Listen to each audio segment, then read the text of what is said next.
Hello, welcome to law excellence. రీసెంట్గా మనకి cyclone తాతే, దాని యొక్క విధ్వంసం, అది క్రియేట్ చేసినటువంటి లాస్ అనేటటువంటిది మనందరికీ తెలుసు. మరి ఈ కంటెక్స్లో అసలు సైక్లోన్స్ అంటే ఏంటి, సైక్లోన్స్ అనేటటువంటివి ఎలా ఫామ్ అవుతాయి, మన ఇండియాకి ఏ ఏ సైడ్స్ ఈ సైక్లోన్స్ ద్వారా ముప్పు అనేటటువంటిది ఉంది. మరి రీసెంట్గా మనం గమనిస్తే అరేబియన్ సముద్రంలో వస్తున్నటువంటి తుఫాన్లు లేదా సైక్లోన్ల యొక్క తీవ్రత బాగా ఎక్కువగా ఉంటుంది. ఎందుకని అరేబియన్ సముద్రంలో తుఫాన్ల తీవ్రత పెరుగుతూ ఉంది? ఈ విషయాలన్నీ మనం ఈ వీడియోలో చూద్దాం. ముందుగా అసలు ఇండియాకు ఉన్నటువంటి వల్నరబిలిటీస్, ఇండియాకి వివిధ రకాల విపత్తులు, వాటి వల్ల ఉన్నటువంటి వల్నరబిలిటీస్ ఏంటి? 58% సుమారుగా మన ఇండియాలో ఉన్నటువంటి ల్యాండ్ మాస్ అనేటటువంటిది భూకంపాలకి గురి అవ్వే అవకాశం ఉన్నటువంటిది. 12% అంటే సుమారుగా 40 మిలియన్ హెక్టేర్స్ భూమి ఫ్లడ్స్ మరియు రివర్ ఎరోజన్కి గురి అవుతుంది. 7,500 కిలోమీటర్స్ ఓవరాల్గా మనకున్నటువంటి 7,500 కిలోమీటర్స్లో 5,700 కిలోమీటర్స్ సైక్లోన్స్, తుఫానులు మరియు సునామీకి గురి అయ్యేటటువంటి ప్రమాదం ఉన్నటువంటిది. 68% కల్టివబుల్ అంటే అగ్రికల్చరల్ ల్యాండ్ అనేటటువంటిది డ్రాట్స్ అంటే కరువులకి ప్రభావితం అవుతుంది. అదేవిధంగా హిల్లీ ఏరియాస్ అనేటటువంటివి ల్యాండ్ స్లైడ్ మరియు అవలాంచెస్కి గురి అవుతాయి. మరి ఈ కంటెక్స్ట్లో ఇవాళ మన డిస్కషన్ సైక్లోన్స్. ఈ సైక్లోన్స్కి ఏ ప్రాంతాలు గురి అవుతాయి, అరేబియన్ సముద్రంకి సంబంధించి స్పెసిఫిక్గా మనం తెలుసుకుందాం. ముందుగా బేసిక్స్. సైక్లోన్ అంటే ఏమిటి, సైక్లోన్స్లో రకాలేంటి అని. సైక్లోన్ అనేటటువంటిది ఒక లో ప్రెషర్ సిస్టమ్. సైక్లోన్ అనేది అల్పపీడన ప్రాంతము. ఈ అల్పపీడన ప్రాంతం దాని చుట్టూ హెవీ విండ్స్, క్లౌడ్స్ ఉంటాయి, అంటే రెయిన్ అనేటటువంటి దాని చుట్టూ అసోసియేట్ అయి ఉంటుంది. సైక్లోన్స్ అనేటటువంటి వాటిని మనం రెండుగా విభజించవచ్చు. ఒకటి ఎక్స్ట్రా ట్రాపికల్ సైక్లోన్స్, వాటిని టెంపరేట్ సైక్లోన్స్ అంటారు. అంటే 30 డిగ్రీల నార్త్ పైన 30 డిగ్రీల సౌత్ కింద సైక్లోన్స్ ఫామ్ అవుతాయి, వాటిని టెంపరేట్ సైక్లోన్స్ అని అంటాం. ట్రాపికల్ సైక్లోన్స్ అంటే 23.5 డిగ్రీల నార్త్ 23.5 డిగ్రీల సౌత్ ఈ మధ్యలో సైక్లోన్స్ ఫామ్ అవుతాయి, ట్రాపికల్ సైక్లోన్స్ అని పిలుస్తాం.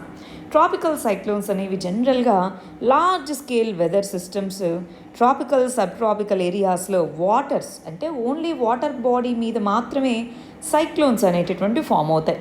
అంటే ఏ కండిషన్స్లో సైక్లోన్స్ అనేటటువంటి ఫామ్ అవుతాయి గమనించాలి. లార్జ్ వాటర్ బాడీ, ఆ వాటర్ బాడీ యొక్క టెంపరేచర్స్ అంటే దాంట్లో ఉన్నటువంటి నీటి యొక్క ఉష్ణోగ్రతలు ఎక్కువగా ఉండాలి. యావరేజ్ సర్ఫేస్ వాటర్ టెంపరేచర్స్ 26 డిగ్రీలు అంతకంటే ఎక్కువగా ఉండాలి. ఎందుకని? ఎప్పుడైతే ఎక్కువ టెంపరేచర్స్ ఉంటాయో అక్కడ వాటర్ వేపర్ అనేటటువంటిది ఫామ్ అవుతుంది. టెంపరేచర్స్ ఎక్కువగా ఉన్న చోట అల్పపీడనం అంటే లో ప్రెషర్ ఉంటుందా, హై ప్రెషర్ ఉంటుందా? లో ప్రెషర్ ఉంటుంది. సో విండ్స్ అనేటటువంటివి లో ప్రెషర్కి హై ప్రెషర్ నుంచి మూవ్ అవి వస్తాయి, అంతేనా? విండ్స్ అనేటటువంటివి హై ప్రెషర్ అంటే అధిక పీడన ప్రాంతాల నుంచి అల్పపీడన ప్రాంతం వైపుగా విండ్స్ అనేటటువంటి మూవ్ అయ్యి వస్తాయి. సో లో ప్రెషర్ ఫామ్ అవ్వాలి అంటే వాటర్ టెంపరేచర్స్ ఎక్కువగా ఉండాలి. మరి ఈ లో ప్రెషర్ అనేటటువంటిది ఫామ్ అవుతుంది, వివిధ సోర్సెస్ నుంచి వివిధ రకాలుగా విండ్స్ అనేటటువంటి వస్తాయి. ఈ విండ్స్ వచ్చినప్పుడు ఇవన్నీ కూడా కొరియోలిస్ ఫోర్స్ అంటాం. కొరియోలిస్ ఫోర్స్ వల్ల అన్ని వివిధ డైరెక్షన్స్ నుంచి వస్తాయి. ఇవి తిరుగుతూ ఉన్నప్పుడు మధ్యలో మనకి ఈ ఐ అంటాం. ఐ అంటే కన్ను, సైక్లోన్ యొక్క ఐ ఫామ్ అవుతుంది. అంటే ఒక కామ్గా ఉండేటటువంటి ఏరియా, దాని చుట్టూ ఈ మేఘాల యొక్క బ్యాండ్స్, క్యుమిలోనింబస్ క్లౌడ్స్ అంటారు, ఇవి ఫామ్ అవుతాయి. ఇవన్నీ చుట్టూ తిరుగుతూ ఉంటాయి. నదర్న్ హెమిస్ఫియర్లో ఇవి ఈస్ట్ నుంచి వెస్ట్ వైపుకు మూవ్ అవుతాయి. ట్రాపికల్ సైక్లోన్స్ నదర్న్ హెమిస్ఫియర్లో ఉత్తరార్ధగోళంలో ఈస్ట్ నుంచి వెస్ట్కు మూవ్ అవుతాయి. అది కూడా ఏ డైరెక్షన్లో? Anti clock wise. ఈ విధంగా యాంటీ క్లాక్ వైజ్ మూవ్ అవుతాయి. ఎందుకంటే అక్కడ ఉన్నటువంటి ప్రివైలింగ్ విండ్స్ వల్ల కొరియోలిస్ ఫోర్స్, దానికి సంబంధించి మనకు తెలుసు ఇది భూమధ్య రేఖ అనుకుంటే ఈ విధంగా విండ్స్ అనేటటువంటి వస్తాయి. కాబట్టి మనకు చుట్టుపక్కల వచ్చేటటువంటి విండ్స్ అన్నీ కలిసి ఇది ఇలా మూవ్ అయినప్పుడు ఈ సిస్టమ్ ఇలాగా యాంటీ క్లాక్ వైజ్గా మూవ్ అవుతూ ఇలా ఈస్ట్ నుంచి వెస్ట్ వైపుకు మూవ్ అవుతూ ఉంటుంది. ఏది? సైక్లోన్ అనేటటువంటిది. మరి ఏ కండిషన్స్ ఉంటే ట్రాపికల్ సైక్లోన్స్కి అనుకూలంగా ఉంటుంది? Very important prelims point of వ్యూలో sea surface temperatures higher than 27 degrees ఉండడం, కొరియోలిస్ ఫోర్స్ ఉండాలి. అప్పుడే వివిధ డైరెక్షన్స్ నుంచి వచ్చేటటువంటి వాటన్నిటి వల్ల ఇది ఒక రొటేటింగ్ సిస్టమ్ లాగా ఏర్పడుతుంది. మనకి సైక్లోన్ అనేది ఒక రొటేటింగ్ వెదర్ సిస్టమ్, అవునా కదా? సో కొరియోలిస్ ఫోర్స్ ఉండాలి. వర్టికల్ విండ్ స్పీడ్ అంటే మనకి ఈ విధంగా అన్ని డైరెక్షన్స్ నుంచి వచ్చినప్పుడు ఈ విధంగా ఫామ్ అవుతుంది, చుట్టూ క్లౌడ్స్ తిరుగుతూ ఉంటాయి. సో వర్టికల్గా విండ్ అనేది రైజ్ అవుతూ ఉంటుంది, డౌన్ అవుతూ వస్తుంది. ఆ విండ్ స్పీడ్ తక్కువగా ఉండాలి. ఎక్కువగా వర్టికల్ విండ్ స్పీడ్ ఎక్కువగా ఉంటే ఏమవుతుంది, ఇవన్నీ ఇటు మేఘాలన్నీ ఇటు డిసిపియేట్ అయిపోతాయి. అందుకని వర్టికల్ విండ్ స్పీడ్ దాన్నే విండ్ షియర్ అంటారు. విండ్ షియర్ తక్కువగా ఉండాలి. ఆల్రెడీ ఆ ప్రాంతంలో లో ప్రెషర్ ఏరియా కనుక ఉంటే అది ఇంకా బెనిఫిషియరీ. ప్లస్ అప్పర్ డైవర్జెన్స్ అనేటటువంటిది ఉండాలి. అంటే ఈ విధంగా విండ్స్ అనే అన్నిటి వైపు నుంచి వచ్చాయి, మరి అక్కడే కాన్సన్ట్రేట్ అయిపోవడం కాదు, అప్పర్ డైవర్జెన్స్ ఉండాలి. డైవర్జెన్స్ ఇలాగా అప్పర్ రీజన్లో విండ్స్ అనేవి డైవర్జ్ అవ్వాలి. ఈ విధంగా ఉన్నప్పుడు ఈ కండిషన్స్లో మనకి ట్రాపికల్ సైక్లోన్స్ అనేవి ఫామ్ అవుతాయి. ఆ ట్రాపికల్ సైక్లోన్స్ అనేటటువంటివి వాటి యొక్క తీవ్రత లెవెల్స్ని బట్టి వివిధ కేటగిరీస్గా వాటిని డివైడ్ చేస్తాము. చూడాలి, విండ్ స్పీడ్ని బట్టి లో ప్రెషర్ సిస్టమ్ అని సూపర్ సైక్లోన్ వరకు డివైడ్ చేస్తాం. km/h KMPHలలో చూసుకుంటే 221 kmph కంటే ఎక్కువ విండ్ స్పీడ్ ఉంటే దాన్ని సూపర్ సైక్లోన్ అని, సివియర్ సైక్లోనిక్ స్టార్మ్ అంటే 88 నుంచి 117 km/h అనేటటువంటిది విండ్ స్పీడ్ కనుక ఉంటే సివియర్ సూపర్ సైక్లోన్ అని. ఇలాగ మనము విండ్ స్పీడ్స్ని బట్టి ఇది 1 knot అంటారు. విండ్ స్పీడ్ని 1 knotsతోనూ కొలుస్తారు. నాట్స్ వైజ్గా చూసుకుంటే 120 knots కంటే ఎక్కువ విండ్ స్పీడ్ ఉంటే దాన్ని సూపర్ సైక్లోన్ అని పిలుస్తామంటే హెవీ విండ్ స్పీడ్స్ అనేటటువంటివి సైక్లోన్స్తో అసోసియేట్ అయి ఉంటాయి. మరి ఇవే సైక్లోన్స్ని వివిధ ప్రాంతాల్లో వివిధ పేర్లతో పిలుస్తూ ఉంటారు. అవేమేంటి? సైక్లోన్స్కి వివిధ ప్రాంతాలు టైఫూన్స్ అని పిలుస్తారు. South China Sea, Pacific Ocean ఇక్కడ ఫామ్ అయ్యేటటువంటి సైక్లోన్స్ని టైఫూన్స్ అని అంటాము. హరికెయిన్స్ ఇక్కడ West Indies island, Caribbean Sea, Atlantic ఓషన్లో ఫామ్ అయ్యేటటువంటి వాటిని హరికెయిన్స్, లో ప్రెషర్ సిస్టమ్స్ని హరికెయిన్స్ అంటాం. టార్నడోస్ అని పిలుస్తాం. ఇక్కడ గునియా ల్యాండ్స్ ఆఫ్రికా దగ్గర మరియు సదర్న్ USA దగ్గర ఫామ్ అయ్యేటటువంటి వాటిని టార్నడోస్ అంటాం. జనరల్గా టార్నడోస్ అనేటటువంటివి ల్యాండ్ మీద ఫామ్ అయ్యేటటువంటి సైక్లోన్స్ అన్నమాట. విల్లీస్ అని నార్త్ వెస్టర్న్ ఆస్ట్రేలియాలో పిలుస్తాం. ట్రాపికల్ సైక్లోన్స్ అని మన ఇండియన్ ఓషన్, అందుకే మనం ఇండియన్ ఓషన్ కదా, అందుకల్లా మనం ట్రాపికల్ సైక్లోన్స్ అని పిలుస్తున్నాము. ఒకసారి ఇక్కడ గమనించండి, ఈ ప్రాంతం అంతా ట్రాపికల్ సైక్లోన్స్, ఇక్కడ టైఫూన్స్, ఇదంతా ఇండియన్ ఓషన్ కాబట్టి సైక్లోన్స్, ఇది హరికెయిన్స్ అని పిలుస్తాము. రైట్, ఈ విధంగా వివిధ రకాల పేర్లతో మనం వీటిని పిలుస్తాము. ఇదిగోండి ఇక్కడ ఉన్నాయా గునియా ల్యాండ్స్, ఇక్కడ ల్యాండ్ మీద వస్తే టార్నడోస్ అని మనం పిలుస్తాము. ఇటు సైడ్ నార్త్ వెస్టర్న్ ఆస్ట్రేలియాలో లోకల్గా వాటిని విల్లీస్ అని పిలుస్తారు. ఇలాగ వివిధ పేర్లతో మనం సైక్లోన్స్ని పిలుస్తాము. మీరు గమనిస్తున్నారా, 23.5 degrees నార్త్, 23.5 degrees సౌత్ ప్రాంతంలోనే ఉన్నాయి. సరే, మరి రీసెంట్గా వచ్చినటువంటి న్యూస్లో ఉన్నటువంటి సైక్లోన్ తాతే అంటున్నాం. ఇది బర్మా అంటే మయన్మార్ అనేటటువంటిది ఇచ్చినటువంటి నేము. దాని మీనింగ్ చిన్న బల్లిపిల్ల ఉంటుందే, హైలీ ఓకల్ లిజార్డ్ గెక్కో, దాని పేరు మీదుగా తాతే అని పెట్టడం జరిగింది. మయన్మార్ అనేది నేమ్ ఇవ్వడం జరిగింది. ఈ సైక్లోన్స్కి అసలు ఎవరు పేరు పెడతారు? ఇంతకీ ర్యాండమ్గా మన ఇష్టం వచ్చినట్టు ఉంటుందా? కాదు, ఒక ప్రాసెస్ అనేటటువంటిది ఉంటుంది. ఏ విధంగా? మనకి వరల్డ్ మెటీరియలాజికల్ ఆర్గనైజేషన్ దీని కింద ఈ నేమింగ్ అనేటటువంటి జరుగుతుంది. ఓవరాల్గా వరల్డ్ వైడ్గా ఈ సైక్లోను వాటికి సంబంధించిన ఇన్ఫర్మేషన్ డిసెమినేట్ చేయడానికని చెప్పేసి వరల్డ్ మెటీరియలాజికల్ ఆర్గనైజేషన్ ఈ విధంగా సైక్లోన్స్కి నేమ్స్ ఇవ్వడం జరుగుతుంది. ఏ విధంగా నేమ్స్ ఇస్తారు? టెక్నికల్ టర్మ్స్తో నేమ్స్ ఇస్తే మనకు గుర్తుపెట్టుకోవడం కష్టం. అందుకని ఈజీగా ఉండడానికి, క్విక్గా ఐడెంటిఫై చేయడానికి, ఈజీగా వార్నింగ్ మెసేజెస్ అవి పంపించడానికి నార్మల్ నేమ్స్ అనేటటువంటి వీటికి ఇస్తామన్నమాట. మరి వీటి వల్ల ఈజీగా అందరూ గుర్తుపెట్టుకోవచ్చు అని 2000 సంవత్సరంలో world meteorological organisation, United Nations economic and social commission ఇవి కలిసి ట్రాపికల్ సైక్లోన్స్కి నేమ్స్ ఇవ్వాలి Bay of Bengal, Arabian Sea ప్రాంతంలో అన్నారు. సో అయితే అప్పుడు ఏ వాటిని ప్యానల్గా తీసుకున్నారు? Bangladesh, India, Maldives, Myanmar, Oman, Sri Lanka, Pakistan, Thailand. అంటే 8 దేశాలనే సభ్యులుగా తీసుకున్నారు. వీళ్ళు 8 మంది కలిసి ఇదిగో నేమ్స్ని ఫార్ములేట్ చేయాలి అన్నారు. రీసెంట్గా అంటే 2018లో ఈ ప్రాంతంలో ఫామ్ అయ్యే సైక్లోన్స్ మన దేశాలనే కాకుండా Iran, Qatar, Saudi Arabia, UAE, Yemen వీటిని కూడా ఇంపాక్ట్ చేస్తున్నాయి. కాబట్టి వీటిని కూడా యాడ్ చేయాలి. వీటిని కూడా యాడ్ చేసి అంటే టోటల్గా వీళ్ళందరూ కలిసి 13 దేశాలు కలిసి ఈ నేమింగ్ అనేది చేయాలి అన్నది 2018లో అప్డేట్ చేశారు. సరే, మరి నేమ్స్ ఎలా డిసైడ్ చేస్తారు? ఎవరు డిసైడ్ చేస్తారు? ఇందాక అన్నట్టు వరల్డ్ మెటీరియలాజికల్ ఆర్గనైజేషన్ అనేటటువంటిది డిసైడ్ చేస్తుంది. ఎవ్రీ ఓషన్, మనకి పసిఫిక్ ఓషన్లోను, అట్లాంటిక్ ఓషన్లోను, ఇండియన్ ఓషన్లోను సైక్లోన్స్ అనేటటువంటిది వస్తుంది. కాబట్టి ఎవ్రీ ఓషన్ రీజన్కి సంబంధించి రీజనల్ మెటీరియలాజికల్ సెంటర్స్ అనేటటువంటివి ఉంటాయి. అవి ట్రాపికల్ సైక్లోన్ వార్నింగ్ సెంటర్స్ అనే ఉంటాయి. అవన్నీ కలిసి నేమ్స్ని డిసైడ్ చేస్తాయి. మనకి 6 రీజనల్ స్పెషలైజ్డ్ మెటీరియలాజికల్ సెంటర్స్ని డిసైడ్ చేయడం జరిగింది. వాటిలో మన ఇండియాకు సంబంధించినటువంటి ఇండియన్ మెటీరియలాజికల్ డిపార్ట్మెంట్ అనేటటువంటిది ఒక రీజనల్ స్పెషలైజ్డ్ మెటీరియలాజికల్ సెంటర్గా దాన్ని డిక్లేర్ చేయడం జరిగింది.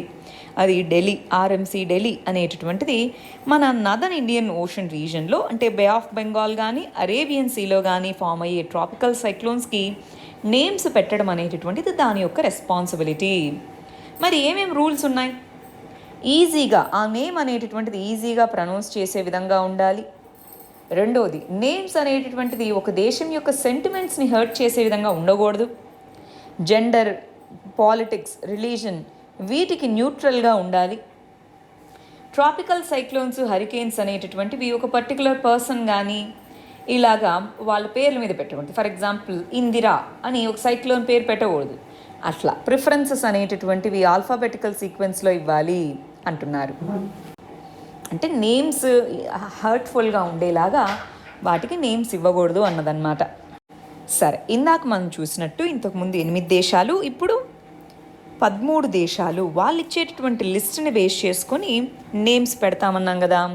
ఫస్ట్ చూడండి, ఏ దేశాలు ఆల్ఫాబెటికల్ ఆర్డర్లో ముందు కంట్రీస్ని అరేంజ్ చేసుకుంటారు. బంగ్లాదేశ్, ఇండియా, ఇరాన్ ఇలాగా ఎంఎన్ వరకు అరేంజ్ చేసుకొని వీళ్ళు లిస్ట్ ఇస్తారు. బంగ్లాదేశ్ 13 నేమ్స్ని ఇస్తుంది, ఇండియా 13 నేమ్స్ని, ఇట్లా వీళ్ళు 13 నేమ్స్ ఇస్తారు.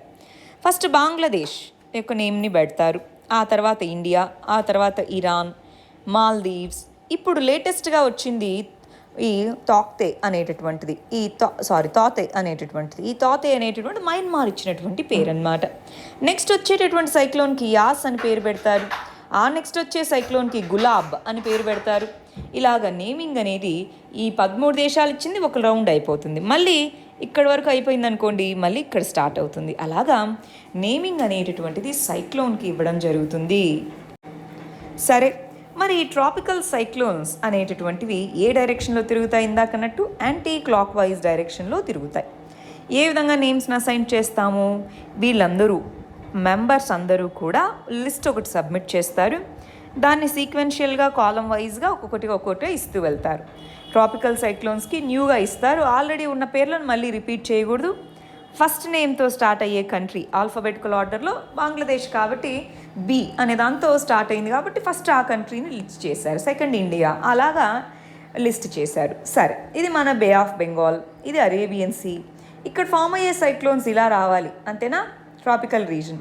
ఇక్కడ ఫామ్ అయ్యే సైక్లోన్స్ ఇలా రావాలి. మరి ఇప్పుడు ఆ లక్షద్వీప్ సీలో ఫామ్ అయినటువంటిదే కదా ఈ తాక్తే మన సైక్లోను. మరి ఇది ఇలా ఎందుకు వచ్చింది? దీన్ని రీకర్వింగ్ అంటారు. సైక్లోన్స్ అనేటటువంటివి రీకర్వ్ అవుతాయి. ప్రివైలింగ్ విండ్స్ వాటి యొక్క డైరెక్షన్ని బేస్ చేసుకుని మామూలుగా ఇలా వెళ్ళాలి, east to west Arabian peninsula వైపుగా వెళ్ళాలి. కానీ ఇవి రీకర్వ్ అవ్వబడతాయి విండ్ డైరెక్షన్ని బట్టి. రీకర్వింగ్ వల్లనే వెస్ట్రన్ తీరంలో ఉన్న వాటికి సైక్లోన్ ఎఫెక్ట్ ఉంటుంది. ఇటు మన వెస్ట్ బెంగాల్, నార్త్ ఈస్టర్న్ స్టేట్స్కి సైక్లోనిక్ ఇంపాక్ట్ ఎందుకు వస్తుంది? రీకర్వింగ్ వల్ల. 23.5 డిగ్రీలు దగ్గరకు వచ్చేటప్పటికి రీకర్వ్ అవ్వబడుతుంది. ఆ విండ్ డైరెక్షన్ని బట్టి రీకర్వ్ అయిన సైక్లోన్స్ భూమికి చేరుతాయన్నమాట. మామూలుగా ఇక్కడ ఫామ్ అయినవి ఇప్పుడు మనకు ఒడిస్సా, ఏపీ, తమిళనాడు ఇక్కడికి రావాలంటే డైరెక్ట్గా ఇలాగా. వెస్ట్ బెంగాల్ ఇక్కడికి రావాలి అన్నప్పుడు అది రీకర్వ్ అయితేనే అక్కడ రీచ్ అవుతుంది. మన ఇండియాలో అటు తూర్పు తీరము ఇటు పశ్చిమ తీరము రెండూ కూడా సైక్లోన్స్ని రిసీవ్ చేసుకుంటాయి. సరే, మరి రెండు తీరాల్లో వెస్ట్రన్ కోస్ట్, ఈస్టర్న్ కోస్ట్లో ఏది మోర్ వల్నరబుల్? ఏ ప్రాంతంలో ఎక్కువ సైక్లోన్స్ ఫామ్ అయ్యి ఇంపాక్ట్ చూపిస్తాయి? జనరల్గా మనం చూస్తే లో ప్రెషర్ జోన్ వెస్ట్రన్ తీరం సైడ్, అంటే అరేబియన్ సీ సైడ్ ఉన్నవే కదా వెస్ట్రన్ తీరంకి ఇంపాక్ట్ చూపించేవి. ఇక్కడ లెస్ ఫ్రీక్వెంట్ సైక్లోన్స్ అనేటటువంటివి ఉంటాయి, ఎందుకంటే సెలైన్ వాటర్ ఎక్కువగా ఉంటుంది. వాటర్లో సెలైనిటీ పర్సంటేజ్ ఎక్కువగా ఉంటుంది. అరేబియన్ సీలో సెలైనిటీ ఎందుకు ఎక్కువగా ఉంటుంది? ఇండియాలో మేజర్ నదులన్నీ తూర్పు వైపుకు ప్రవహిస్తాయా, పశ్చిమం వైపుకు ప్రవహిస్తాయా? తూర్పు వైపుకు ప్రవహిస్తాయి. అందువల్ల ఇక్కడ తూర్పు వైపుకు వెళ్ళే నదులు ఫ్రెష్ వాటర్ని క్యారీ చేసుకొని వెళ్తాయి. కాబట్టి బే ఆఫ్ బెంగాల్లో మనకి కంపారిటివ్లీ ఫ్రెష్ వాటర్ ఎక్కువ ఉంటుంది. అరేబియన్ సీలో కొంత సెలైన్ వాటర్ ఎక్కువ ఉంటుంది. సో అందువల్ల సెలైన్ వాటర్ త్వరగా వేడెక్కుతుందా, ఫ్రెష్ వాటర్ త్వరగా వేడెక్కుతుందా? Fresh water. సో అందుకని మనకి బే ఆఫ్ బెంగాల్లో ఎక్కువ సైక్లోన్స్ వస్తాయి. జనరల్గా ఈ రేషియోని 1:4 అంటారు. అంటే ఇక్కడ ఒక సైక్లోన్ అరేబియన్ సీలో వస్తే ఇక్కడ 4 సైక్లోన్స్ అలాగా. రెండోది direction of cyclonic movement. Cyclones ఎలా మూవ్ అవుతాయి అనుకున్నాం? East to west. So only recurve అయిన సైక్లోన్స్ మాత్రమే పశ్చిమ తీరాన్ని చేరుతాయి. కానీ ఇక్కడ మామూలుగా ఇలా మూవ్ అయ్యే సైక్లోన్స్ తూర్పు తీరానికి చేరుతాయి, రీకర్వ్ అయిన సైక్లోన్స్ చేరుతాయి. ఇక్కడ ఇలా మూవ్ అయినవి చేరవు, ఓన్లీ రీకర్వ్ అయినవి మాత్రమే చేరుతాయి. అవునా? అందువల్ల మనకి మహారాష్ట్ర, గుజరాత్ ఇక్కడ రీకర్వ్ అయిన సైక్లోన్స్ చేరుతాయి కాబట్టి వాటి యొక్క సంఖ్య తక్కువగా ఉంటుంది కంపారిటివ్లీ. కానీ బే ఆఫ్ బెంగాల్కి వచ్చేటప్పటికి రీకర్వ్ అయిన వాటితో పాటు డైరెక్ట్గా వచ్చేటటువంటి సైక్లోన్స్ కూడా డైరెక్ట్ మూమెంట్ వల్ల కూడా అక్కడ ఇంపాక్ట్ ఎక్కువగా ఉంటుంది.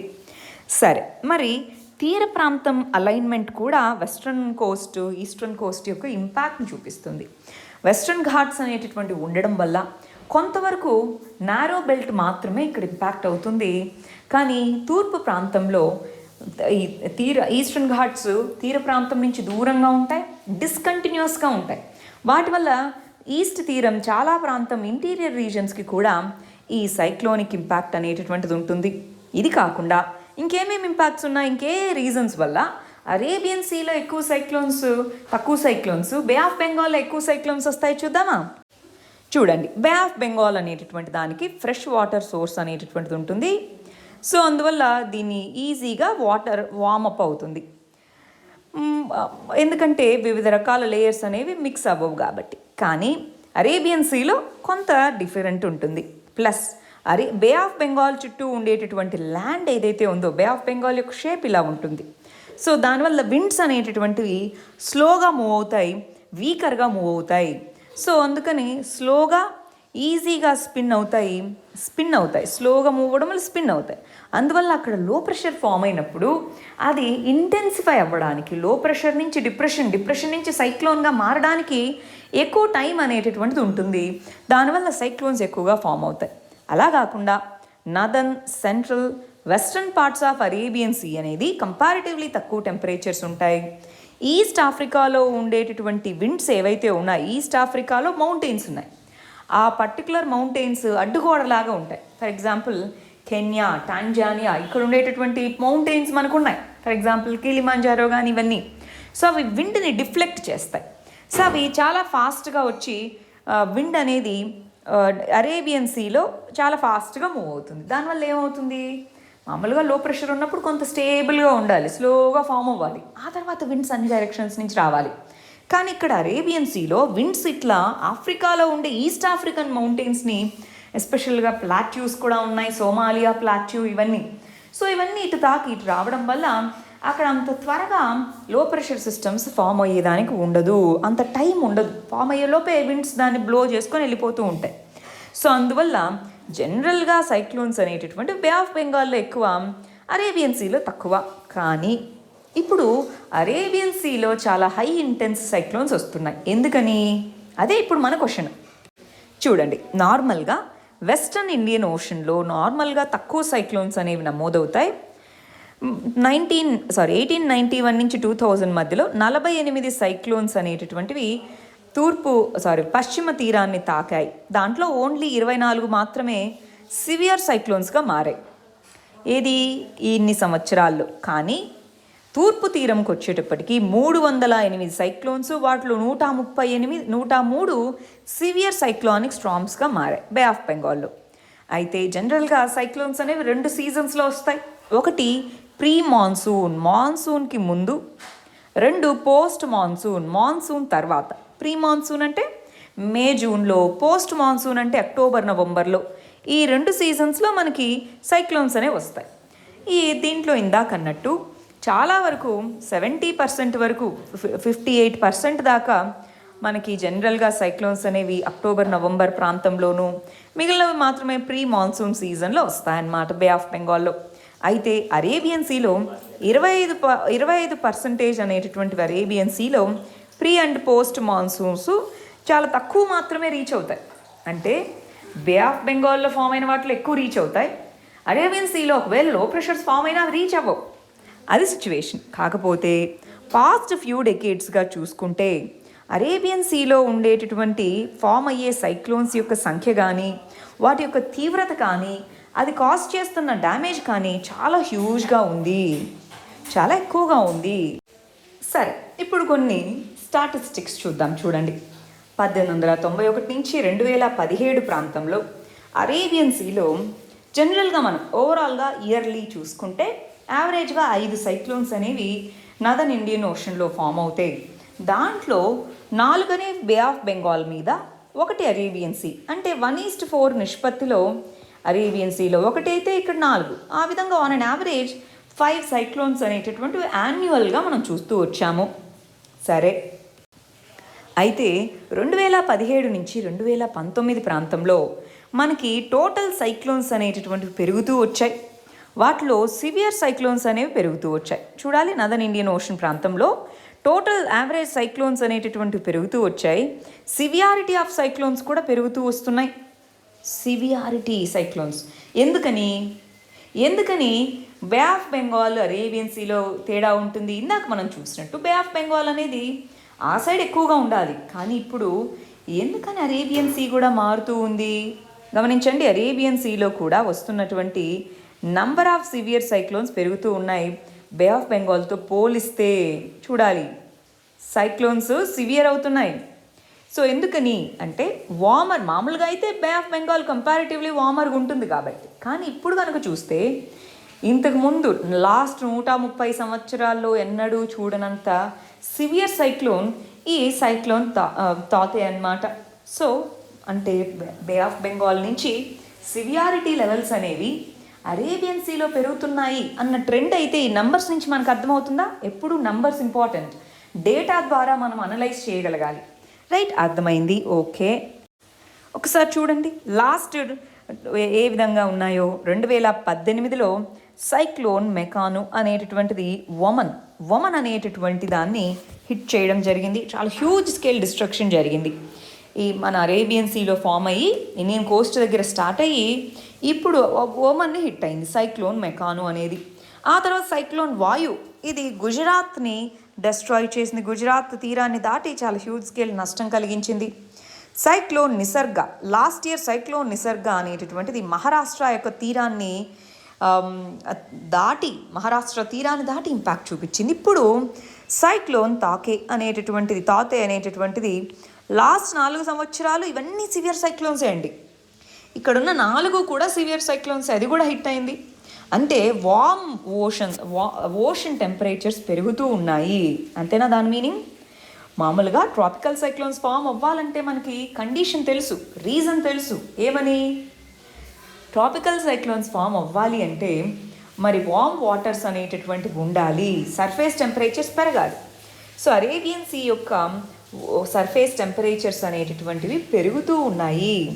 యావరేజ్గా రీసెంట్ డెకేడ్స్లో చూస్తే అరేబియన్ సీ టెంపరేచర్స్ అనేవి 1.2 నుంచి 1.4 డిగ్రీ సెల్సియస్ పెరగడం జరిగింది. ఈ టెంపరేచర్స్ ఎందుకు పెరిగాయి? గ్లోబల్ వార్మింగ్, క్లైమేట్ చేంజ్, వీటన్నిటి వల్ల పెరగడము, దాని యొక్క ఇంపాక్ట్ సైక్లోన్స్ ఫామ్ అవ్వడంలో చూపిస్తుంది. ఆ సైక్లోన్స్ తీర ప్రాంతాలను చేరడం, అవి మనల్ని ఇంపాక్ట్ చేయడం, ఈ విధంగా సైక్లోనిక్ ఇంపాక్ట్ అనేటటువంటిది ఉంది. ఒకసారి చూడండి, సైక్లోన్ ఫామ్ అయ్యాక సివియర్ సైక్లోన్గా మారడానికి మధ్య టైం ఉంటుంది.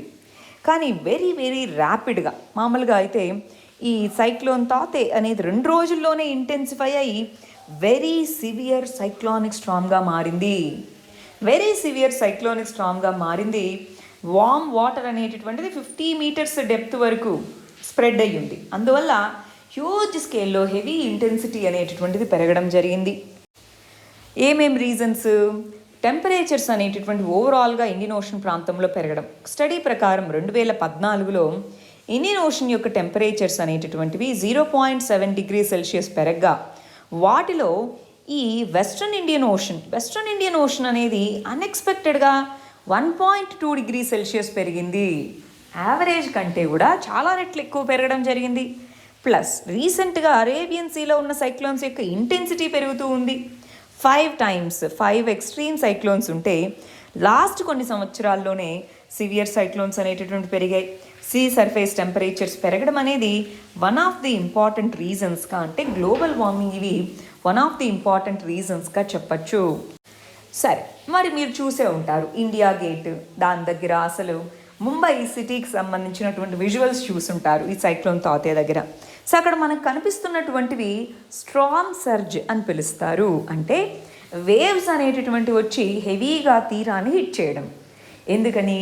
సైక్లోన్ అనేటటువంటిది ఓన్లీ వర్షమే కాదు, వర్షము ప్లస్ విండ్, హెవీ విండ్ అన్నది వర్షంతో అసోసియేట్ అయి ఉంటుంది. అందువల్ల స్ట్రామ్ సర్జ్, ఈ తీర ప్రాంతాల్లో ఉన్న నీరు కాస్త ఇలా వచ్చేస్తుంది, తీర ప్రాంతాన్ని వైపుగా వస్తుంది సముద్రం నీరు. సో సీ లెవెల్ రైజ్ అనేది పెరిగి అక్కడ ఉండేటటువంటి ఏరియాస్ని ఇనండేట్ చేయడము, అట్మాస్ఫియరిక్ ప్రెషర్ పడిపోయినప్పుడు, విండ్స్ వల్ల సీ బెడ్ అనేటటువంటిది ఇలా కుంగిపోయినప్పుడు, ఫనలింగ్ ఎఫెక్ట్, అంటే టార్నడోస్ లాగా ఫనలింగ్ ఎఫెక్ట్ అది వచ్చినప్పుడు, టైడ్స్, ఇవన్నీ కూడా దీనికి కారణం. సైక్లోన్స్ అనేటటువంటివి ల్యాండ్ ఫాల్, అంటే భూమిని తాకినప్పుడు అవి హెవీ విండ్స్తో కూడా వస్తాయి కదా, అలా వచ్చినప్పుడు వాటిని స్ట్రామ్ సర్జెస్ అని మనం చెప్తాము. స్ట్రామ్ సర్జెస్ అనేవి వర్షంతో వచ్చిన ఫ్లడ్తో పాటు ఇది కూడా తీర ప్రాంతాల్లో ఫ్లడ్స్ని తీసుకొని వస్తుంది. మనకి దివిసీమ ఉప్పెన అని విన్నారా? మనకి తూర్పు పశ్చిమ గోదావరి జిల్లాల్లో దివిసీమ ఉప్పెన అంటారు. ఉప్పెన అంటే అక్కడ ఏంటి, ఈ సైక్లోన్ అనేటటువంటిది వచ్చి ఇనండేట్ చేసింది. సైక్లోన్ వచ్చి స్ట్రామ్ సర్జ్ వల్ల వాటర్ అనేటటువంటిది రావడం జరిగింది. దివిసీమ ఉప్పెన అని పిలుస్తాం దాన్ని. సరే, సైక్లోన్స్ వచ్చాయి, ఈ అన్ని రకాల సైక్లోన్స్ కనిపించాయి, ఓకే. మరి దాని యొక్క ఇంపాక్ట్ ఏంటి? ఏ విధంగా సైక్లోన్స్ మన మీద ఇంపాక్ట్ చూపిస్తాయి?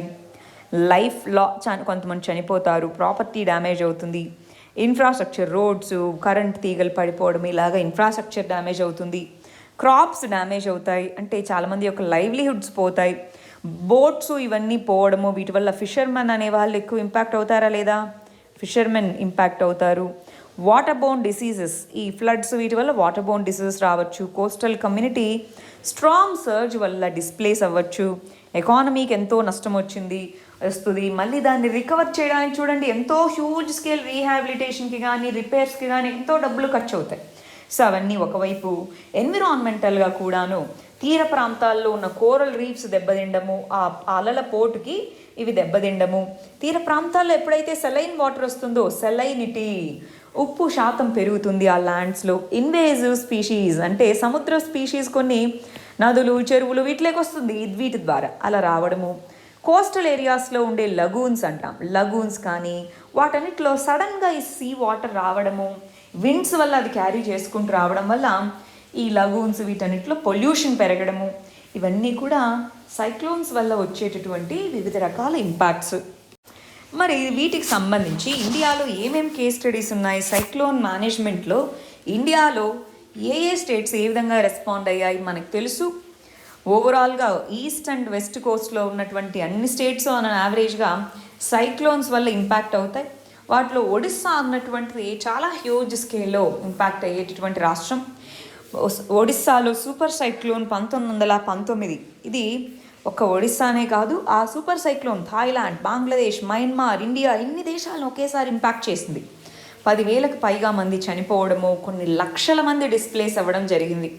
అంతే ఇంటెన్సిటీతో 2013లో సైక్లోన్ ఫైలిన్ అనేటటువంటిది వచ్చింది. ఇదే ఇంటెన్సిటీతో, కానీ అది మాసివ్ క్యాటస్ట్రాఫ్ లాస్ అనేది వచ్చింది, ఎకానమిక్ లాస్ వచ్చింది, ఇవంతా వచ్చింది. కానీ నంబర్ ఆఫ్ పీపుల్ చనిపోయిన వాళ్ళు తక్కువ, 45 మంది. ఇక్కడైతే సుమారుగా 10,000 మంది చనిపోయారు. అంటే ఒడిస్సా స్టేట్ అనేటటువంటిది వివిధ రకాల అప్రోచెస్, ఇది జీరో క్యాజువాలిటీ అప్రోచ్ అంటారు. అంటే ఒక మరణాల సంఖ్య జీరో చేయాలి అని. సో జీరో క్యాజువాలిటీ అప్రోచ్ అనేటటువంటి మెథడ్ని ఫాలో అవ్వడము, లోకల్గా ఉన్న వాళ్ళని ట్రైన్ చేసుకోవడము, ర్యాపిడ్గా మరి ఎవాక్యుయేషన్ ఆపరేషన్స్ని చేపట్టడము, డిస్ట్రిక్ట్ లెవెల్లో డిజాస్టర్ మేనేజ్మెంట్ అథారిటీస్ని పెట్టడము, లోకల్ కమ్యూనిటీస్కి ఎప్పటికప్పుడు ట్రైనింగ్స్ ఇవ్వడము, మైక్రో ప్లానింగ్స్ అంటారు, మైక్రో హజార్డ్ జొనేషన్. ప్రతి ప్రాంతంలోనూ ఏ విధంగా హజార్డ్ ఉంటుంది, మైక్రో జొనేషన్ అనేటటువంటి చేసుకోవడం. వీటన్నిటి వల్ల సైక్లోన్స్ అనేటటువంటిది హిట్ అవుతూ ఉన్నా, ఎకనామిక్ లాసెస్ పెరుగుతూ ఉన్నా, కనీసం హ్యూమన్ లాసెస్ని అయితే మనం తగ్గించగలుగుతున్నాం. So one of the best స్టేట్స్గా మనం సైక్లోన్ మేనేజ్మెంట్కి సంబంధించి చెప్పచ్చు. వరల్డ్ బ్యాంక్ కూడా ఒడిస్సాని బెస్ట్ మేనేజ్మెంట్ ప్రాక్టీసెస్ సైక్లోన్ మేనేజ్మెంట్లో సైక్లోన్ ఫైలిన్ తర్వాత దీన్ని గుర్తించడం జరిగింది. సరే, ఓవరాల్గా సైక్లోన్ని మిటిగేట్ చేయడానికి లేదా సైక్లోన్ మేనేజ్మెంట్ కోసం ఇండియాలో ఏమేమి ఇనిషియేటివ్స్ తీసుకున్నాం? National cyclone risk mitigation project అనేది ఉంది, వరల్డ్ బ్యాంక్ ద్వారా ఫండింగ్ చేయబడింది. 13 తీర రాష్ట్రాలు, యూనియన్ టెరిటరీస్లో దీన్ని ఇంప్లిమెంట్ చేస్తున్నాము. దాని కింద సైక్లోన్ షెల్టర్స్ని, సైక్లోన్స్ వచ్చినప్పుడు ఎక్కడ ఉండాలి, సైక్లోన్ షెల్టర్స్ని కన్స్ట్రక్ట్ చేయడము, మ్యాంగ్రూవ్స్ని అంటే తీర ప్రాంతాల్లో మ్యాంగ్రూవ్ అడవుల్ని నాటడము, లాస్ట్ మైల్ కనెక్టివిటీ రెస్క్యూ చేపట్టడానికి ఇన్ఫ్రాస్ట్రక్చర్ ఉండడము, లింక్ రోడ్స్ అనేవి పెట్టడము, గైడ్ లైన్స్ ఇవ్వడము, హజార్డ్స్కి సంబంధించినటువంటి మ్యాప్స్ని ప్రిపేర్ చేసుకోవడము, లోకల్ కమ్యూనిటీస్కి అవేర్నెస్ తీసుకొని రావడం, ఇవన్నీ కూడా సైక్లోన్ మేనేజ్మెంట్ కోసం ఈ ప్రాజెక్ట్ని తీసుకొని రావడం జరిగింది. సెంటర్, స్టేట్స్ కలిసి వరల్డ్ బ్యాంక్తో ఇంప్లిమెంట్ చేస్తున్నాయి దీన్ని. ఇది కాకుండా coastal integrated coastal zone management project అంటారు, ICZMP అంటాం. 2019లో దీన్ని తీసుకొని వచ్చాం. దీని కింద ఓవరాల్గా కోస్టల్ ఏరియాస్ని వల్నరబిలిటీస్ తగ్గించాలి. కోస్టల్ ఏరియాస్లో ఉండే ఇన్ఫ్రాస్ట్రక్చర్ అనేటటువంటిది స్ట్రాంగ్ సర్జెస్ అన్నాం, దాన్ని తట్టుకొని నిలబడగలగాలి. విండ్ స్పీడ్స్ దాన్ని తట్టుకొని నిలబడగలగాలి. ఆ విధంగా ఇంటిగ్రేటెడ్ కోస్టల్ మేనేజ్మెంట్ ప్లాన్ని తీసుకొని రావడము, coastal regulatory zone norms, CRZ norms అంటాం. అంటే ఈ కోస్టల్ ఏరియాలో ఏదన్నా ఒక డెవలప్మెంటల్ యాక్టివిటీ జరగాలంటే అది ఏ విధంగా ఉండాలి, డిజాస్టర్ ప్రిపేర్డ్నెస్ ఉండాలి, సెండాయ్ గోల్స్ అంటాం. సెండాయ్ గోల్స్ వీటన్నిటిని దృష్టిలో పెట్టుకొని సస్టైనబుల్గా డెవలప్మెంట్ ఉండాలి, డిజాస్టర్ వల్నరబిలిటీని తట్టుకునే విధంగా ఉండాలి. సెండాయ్ గోల్స్ని ఇంటిగ్రేట్ చేసుకొని CRZ నార్మ్స్ని ప్రపోజ్ చేయడం, IMD కలర్ కోడింగ్ ఇవ్వడం. అంటే green, yellow, orange, red alert. Red alert అంటే ఇక హైయెస్ట్ వచ్చేసింది, ఇంపాక్ట్, రెడీగా ఉండండి, ఇంపాక్ట్ చేస్తుంది అని. సో కలర్ కోడింగ్ ఇవ్వడం, ఇలా వివిధ రకాల ప్రాజెక్ట్స్ ద్వారా సైక్లోన్ మేనేజ్మెంట్కి ఇండియా అనేటటువంటిది ప్రయత్నిస్తూ ఉంది. సరే, మరి ఓవరాల్గా ఏ మెజర్స్ తీసుకొని సైక్లోన్ యొక్క నెగిటివ్ ఇంపాక్ట్ని తగ్గించాలి? మనం సైక్లోన్స్ని తగ్గించగలమా? సైక్లోన్స్ ఆపగలమా? లేదు. కానీ సైక్లోన్స్ యొక్క నెగిటివ్ ఇంపాక్ట్స్ని తగ్గించుకోగలమా? ఎస్. ఎలాగా చూడాలి. సైక్లోన్ అనే ఈవెంట్ వచ్చినప్పుడు దానికి రెస్క్యూ చేయడము, రీహాబిలిటేషన్, రెస్క్యూ చేపట్టడము, ఇక్కడెక్కడ ఇరుక్కుపోయారు వాళ్ళందరినీ రీహాబిలిటేషన్, రిలీఫ్ క్యాంప్స్లో పెట్టడం, రీహాబిలిటేట్ చేయడము, రీకన్స్ట్రక్షన్, అసెట్స్ అవన్నీ కోల్పోయిన వాటిని రీకన్స్ట్రక్షన్ చేయడము, ఎంప్లాయ్మెంట్ ఆపర్చునిటీస్ని కల్పించడము, ఇన్ఫ్రాస్ట్రక్చర్ పాడైపోయింటే దాన్ని మళ్ళీ బిల్డ్ చేసుకోవడం, ఇవంతా కూడా దీంట్లో ఉంటుంది. అదేవిధంగా సరే అది అయిపోయింది, ఈసారి ఇలా రాకుండా ఉండాలంటే మిటిగేషన్ అంటే వివిధ రకాల స్ట్రక్చర్స్ ప్లేస్ చేసుకొని కన్స్ట్రక్షన్ చేపట్టుకోవడము, కొన్ని పాలసీస్ ద్వారా, ఫర్ ఎగ్జాంపుల్ ఇందాక CRZ అన్నా, సో అలాంటి మెజర్స్ని తీసుకొని వచ్చి సైక్లోన్ యొక్క రిస్క్ని తగ్గించుకోవడం. ప్రిపేర్డ్నెస్, ఎంత చేసినా సరే సైక్లోన్ న్యాచురల్ ఈవెంట్ కదా, న్యాచురల్ హజార్డ్ కాబట్టి ప్రిపేర్డ్గా ఉండాలి. ప్రిపేర్డ్నెస్ అనేటటువంటి దానికి సంబంధించి ఎర్లీ వార్నింగ్ సిస్టమ్, ముందు చర్యలు చేపట్టాలి అంటే IMD ఏం చేస్తుంది? Early warning. సో అలాంటి ఎర్లీ వార్నింగ్ సిస్టమ్ ఉంచాలి. క్యాపబిలిటీ బిల్డింగ్, ఒకవేళ వస్తే దాన్ని ఏ విధంగా ఎదుర్కోవాలి, ఆ క్యాపబిలిటీస్ని బిల్డ్ చేసుకోవడం. క్యాపబిలిటీ బిల్డింగ్, ఎర్లీ వార్నింగ్ సిస్టమ్ని సెటప్ చేయడం, ఇవన్నీ కూడా డిజాస్టర్ మేనేజ్మెంట్లో ఇంపార్టెంట్. సో వాటిని తీసుకొని వస్తే అప్పుడు మనం సైక్లోన్స్ యొక్క ఇంపాక్ట్ని ఈజీగా తట్టుకోగలము, సైక్లోన్ రెసిలియంట్గా మారగలము. ఇక్కడ ఒక వర్డ్ ఉంటుందండి, బిల్డ్ బ్యాక్ బెటర్. అంటే డిజాస్టర్ వచ్చింది, మళ్ళీ బిల్డ్ చేసేటప్పుడు, మళ్ళీ దాన్ని రీకన్స్ట్రక్షన్ చేసుకునేటప్పుడు బెటర్గా ఉండాలి, డిజాస్టర్ రెసిలియంట్ స్ట్రక్చర్స్ని కన్స్ట్రక్ట్ చేసుకోవాలి, అవునా? సో ఇప్పుడు ఒకసారి ఏ విధమైన మెజర్స్ని సైక్లోన్ స్పెసిఫిక్గా తీసుకోవచ్చో ఒకసారి చూసేద్దాం. చూడండి, మల్టీపర్పస్ సైక్లోన్ షెల్టర్స్ని బిల్డ్ చేసుకోవాలి. ల్యాండ్ యూజ్ కంట్రోల్, కోస్టల్ ఏరియాలో ఏ విధంగా ల్యాండ్ యూజ్ని ఉంచుకోవాలి, సో దాన్ని కంట్రోల్ చేసుకోవడము. హజార్డ్స్ని తట్టుకొని నిలబడిగే కన్స్ట్రక్షన్ ఉండాలి. రెట్రోఫిట్టింగ్, పాత బిల్డింగ్స్, పాత ఇన్ఫ్రాస్ట్రక్చర్ రెట్రోఫిట్ చేసుకోవాలి. ప్లాంటేషన్స్ అనేటటువంటివి నాటాలి. బెటర్ ఇంజనీర్డ్ స్ట్రక్చర్స్, విండ్ ఫోర్సెస్ని, ఫర్ ఎగ్జాంపుల్ మనం చూస్తే హుద్ అప్పుడు మనకి ఎయిర్పోర్ట్ వాటి కూడా పైకప్పులు కూడా ఎగిరిపోయాయి. సో అలా కాకుండా ఆ విండ్ స్పీడ్స్ని తట్టుకొని నిలబడగలిగేలాగా ఇన్ఫ్రాస్ట్రక్చర్ని బిల్డ్ చేసుకోవాలి. ఫ్లడ్స్ వస్తాయి, ఫ్లడ్స్ని మిటిగేట్ చేసుకునేలాగా డ్యామ్స్ వాటన్నిటినీ తీసుకోవడము, ఫ్లడ్ వాటర్ని బయటికి పంపించే స్ట్రక్చర్స్ ఉండడము, ఇవన్నీ తెచ్చుకోవాలి. నాన్ స్ట్రక్చరల్ అంటే పాలసీ మెజర్స్, అంటే ఉన్న లాస్ని రెగ్యులేషన్స్ని ఇంప్లిమెంట్ చేయాలి. టెక్నాలజీని యూజ్ చేసుకోగలగాలి. ప్లానింగ్కి, ఫర్ ఎగ్జాంపుల్ ముంబై సిటీ, దాని ప్లానింగ్ ఎలాగా, కొత్తగా అడిషనల్ డెవలప్మెంటల్ యాక్టివిటీ, దాని ప్లానింగ్ ఎలాగా, టెక్నాలజీని వాడుకోవడం. ఇన్స్టిట్యూషన్స్ని డిజాస్టర్ రిస్క్ తగ్గించే విధంగా చూసుకోవడం. పబ్లిక్ ప్రైవేట్ పార్ట్నర్షిప్స్ ద్వారా ఇన్ఫ్రాస్ట్రక్చర్ని రెసిలియంట్గా ఉండేలాగా చూసుకోవడం. డిజాస్టర్ ఇన్సూరెన్స్, అవునా కాదా? ఫర్ ఎగ్జాంపుల్ ఇప్పుడు క్రాప్స్ డ్యామేజ్ అయ్యాయి, వాటికి మనకి కనుక క్రాప్ ఇన్సూరెన్స్ ఉంటే ఎలా ఉంటుంది, అవునా? బెటర్గా ఉంటుంది. సో డిజాస్టర్ ఇన్సూరెన్స్ అనేటటువంటి తీసుకొని రావడం, ఇవి చెయ్యాలి. మరి ఫైనల్గా ఇందాక అన్నట్టు ప్రిపేర్డ్నెస్లో early warning system capability building అన్నాం. ఈ కెపాసిటీ డెవలప్మెంట్లో భాగంగా ఎవరైతే రెస్క్యూ ఆపరేషన్స్లో పార్టిసిపేట్ చేస్తారో వాళ్ళకి ట్రైనింగ్ ఇవ్వడం, అవేర్నెస్ కోసం కరికులంని డెవలప్ చేయడం, మాక్ డ్రిల్స్, కమ్యూనిటీ బేస్డ్గా డిజాస్టర్ మేనేజ్మెంట్ చేపట్టడం, లోకల్స్కి అవేర్నెస్ కల్పించడం, వీటన్నిటి ద్వారాను మనం సైక్లోన్స్ని, ఇలాంటి ఏ విధమైన డిజాస్టర్నైనా ఎఫెక్టివ్గా ఎదుర్కోవడానికి వీలవుతుంది. ఈ విధంగా సైక్లోన్స్, వాటి నుంచి వచ్చే న్యాచురల్ హజార్డ్ ఇది, దాని నుంచి ముప్పుని తగ్గించుకోగలగాలి, వల్నరబిలిటీస్ని తగ్గించుకోగలగాలి. నేషనల్ రెగ్యులేషన్స్, రూల్స్ ఏవైతే ఉన్నాయో వాటిని ఎఫెక్టివ్గా ఇంప్లిమెంట్ చేసుకోగలగాలి. ఇది సైక్లోన్స్ అసలు అరేబియన్ సీలో ఎందుకు వస్తున్నాయి, ఏం చేయాలి అన్న దానికి సంబంధించి ఏదన్నా దీనికి సంబంధించిన క్వశ్చన్స్ కానీ క్వరీస్ కానీ ఉంటే కమెంట్ సెక్షన్లో అడగండి. దీని రిలేటెడ్ నోట్స్ అనేది వీడియో డిస్క్రిప్షన్లో అవైలబుల్గా ఉంటుంది, మీరు డౌన్లోడ్ చేసుకోవచ్చు. All the very best. Thank you very much.